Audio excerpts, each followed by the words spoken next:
apabila seorang wanita yang sudah pernah menikah lalu berpisah ya dan merencanakan menikah lagi, tapi dari pihak keluarga kurang merestui karena alasan jauh, akan tetapi tetap bersikukuh untuk menikah, apakah berdosa? Jazakallahu khair. Kasus ini kalau kita lihat dalam Al-Quran, teman-teman buka Al-Quran surah Al-Baqarah ayat 232 ya, wa idza talaqtumuhunna ya fabalaghna ajalahunna fala ta'dhuluhunna an yankihna azwajahunna idza taradaw bainahum bil ma'ruf ya dzalika yu'adzu bihi man kana minkum yu'minu billahi wal yawmil akhir. Baik, kata Allah, bahkan di ujungnya dzalikum azka lakum athhar ya. Nah, Allah menyampaikan jika seseorang laki-laki pernah mentalak perempuan, ya, cerai di sini, suami istri bercerai. Nah, kemudian yang perempuan itu berniat ingin nikah lagi. Nah, dia punya calon pengen nikah lagi, tapi bukan karena cerai ini karena faktor orang ketiga, bukan. Kalau itu minta cerai karena alasan orang lain, itu dosa hukumnya. Ingat, orang perempuan yang minta cerai bukan pada hal yang dibenarkan oleh agama, tidak dibenarkan secara syariat, maka diharamkan baginya mencium bau surga. Hati-hati. Ya, jadi perempuan-perempuan hati-hati. Kecuali kalau syarat satu dibenarkan. Ya, kalau dari perempuan misalnya minta mengajukan khulu' karena perilaku laki-laki, misal, mohon maaf, dibuktikan secara meyakinkan menzalimi secara fisik, ya, bisa menyebabkan misalnya fisik terluka, bisa mengancam kepada nyawa, ya. Atau yang kedua bisa mengancam kepada iman, ada yang ke fisik, ada kepada iman. Pada iman tuh dilarang sholat, disuruh minum minuman, disuruh mabuk, disuruh macam-macam yang buruk lah ya. Nah itu terancam itu dan tidak bisa dinasehati, tidak bisa difasilitasi, tidak bisa ditengahi. Maka boleh mengajukan khulu namanya ya untuk perpisahan. Nah ada yang kedua kasus suami menceraikan istri karena alasan tertentu. Nah kata Al-Quran, kalaupun kemudian terjadi perpisahan itu, lalu si perempuan mendapatkan calon yang dia lihat bisa menjadi imam yang baik, kan?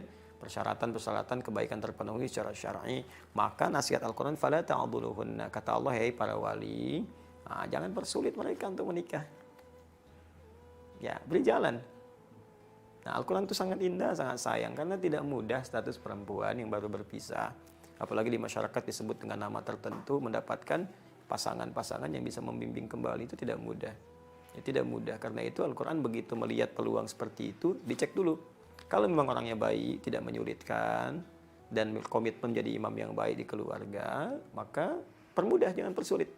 Karena tidak mudah menemukan lagi kemudian orang yang ingin membimbing. Nah, jadi itu kondisinya. Ini alasannya karena jauh. Alasan jauh itu kan relatif. Ya, jauh sekarang mudah dijangkau.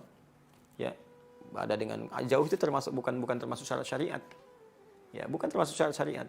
Coba bayangkan, bukankah banyak juga sekarang orang bilang LDR, ya, masya Allah ada hubungan jarak jauh gitu.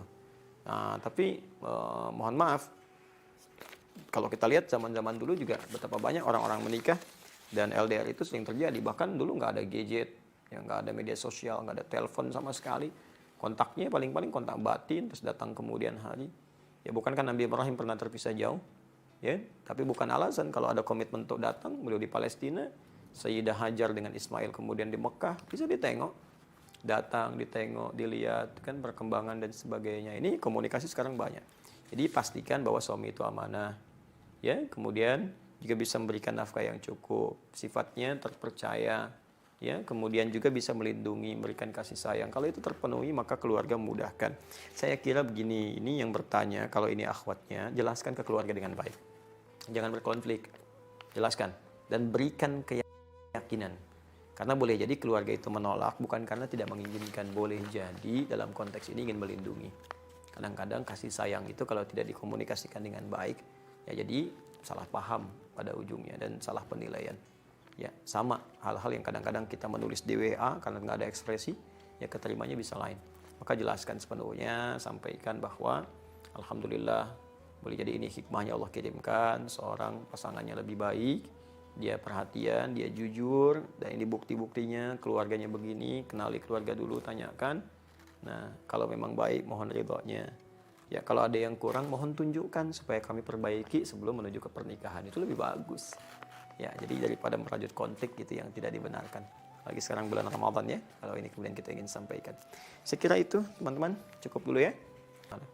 Demikian saya kira, semoga bermanfaat. Jika ada yang benar, itu pasti dari Allah dan Rasulnya sebagai petunjuk untuk membuat kita lebih baik. Tapi kalau ada yang salah, itu mutlak kesalahan saya pribadi. Ya, sudah capek kalau digali, ya pasti akan ketemu salah saya. Cukup dikoreksi, nanti saya betulkan, kemudian ambil pendapat ustadz lain yang lebih baik. Ya, itu akan lebih mulia, lebih objektif, dan insya Allah bernilai baik insya Allah subhanahu wa ta'ala. Subhanakallahumma wa bihamdika asyhadu an la ilaha illa anta astaghfiruka wa atubu ilaik wa akhiru da'wana alhamdulillahi rabbil alamin. Al-afu minkum, al-hidayat. Assalamualaikum